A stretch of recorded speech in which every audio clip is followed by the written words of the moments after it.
ఎక్కువ ఉత్పత్తి చేయండి, టేస్ట్ తయారు చేయండి అంటే అది ఏమైనా ఆరోగ్యమైన డ్రింకా?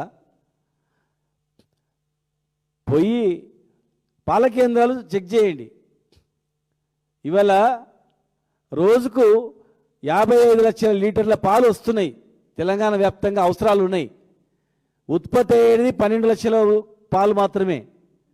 12 లక్షల పాలు మాత్రమే బర్రెలు సరిపోయి ఉన్నాయి, ఆవులు కానీ బర్రెలు కానీ.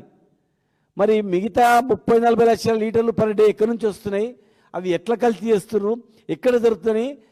కల్తీ పైన మీరు దృష్టి పెట్టండి, పాలపైన దృష్టి పెట్టండి, పసుపు పైన దృష్టి పెట్టండి. క్యాన్సర్ పెరిగిపోతుంది. క్యాన్సర్ రావడానికి తినేటువంటి కల్తీ ఆహారాలే. దాని మీద దృష్టి పెట్టి అవి చెక్ చేపియండి. కానీ బీర్లను విస్కీల కంపెనీల మీద పడి ఆదాయాన్ని పెంచే మార్గం చేస్తే ప్రజల ఆరోగ్యం పోతుంది తప్ప ఏం లేదు. హాస్పిటల్ కూడా తనిఖీ చేయించే మార్గం చేయండి తప్ప వేరే లేదు. ఇటువంటివి ప్రయోగాలు చేయడం వల్ల ప్రజలలో చులుకనేది తప్ప వేరే ఏం లేదు. సెక్రటరీలని పంపి ఈ పని చేయించడం మాత్రం చాలా సిగ్గు అనిపిస్తుంది మాకు. ప్రభుత్వం కూడా మేము చెప్పిన దానిలో వాస్తవం ఉందా లేదు చూడండి. కొరత లేకుండా హాస్పిటల్ ఉన్నాయా? ఎన్ని ఇబ్బందులు పడుతున్నారు ప్రభుత్వ ఆసుపత్రిలో ఒకసారి గమనించండి. వెల్నెస్ సెంటర్లు కూడా మీరు జిల్లా కలెక్టర్ని ఎక్కడెక్కడ వెల్నెస్ సెంటర్స్ ఉన్నాయో ఎంప్లాయీస్కి సంబంధించినటువంటిది అవి చెక్ చేపియండి, సంతోషపడతారు.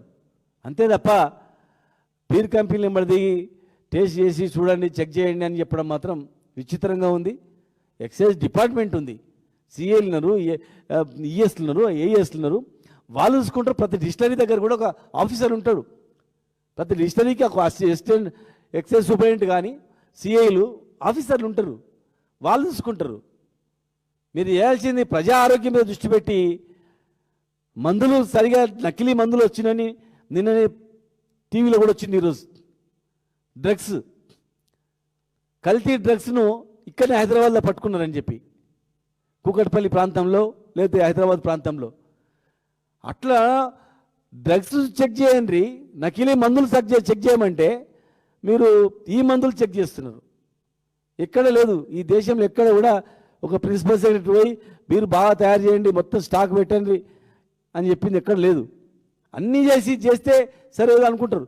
కానీ అన్నీ వదిలిపెట్టి రోగాలకు నయం చేసే మందులు వదిలిపెట్టి రోగం రావడానికి కారకమైన మందులు తయారు చేయండి అని చెప్పడం అనేది మాత్రం చాలా విచిత్రంగా ఉంది.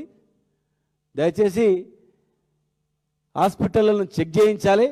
హాస్పిటల్లో మందులు ఉన్నాయా లేదని, కొరత ఉందా లేదని చెక్ చేయాలి. భవిష్యత్తులో యూరియా కొరత లేకుండా అగ్రికల్చర్ డిపార్ట్మెంట్ అప్రమత్తం చేయండి.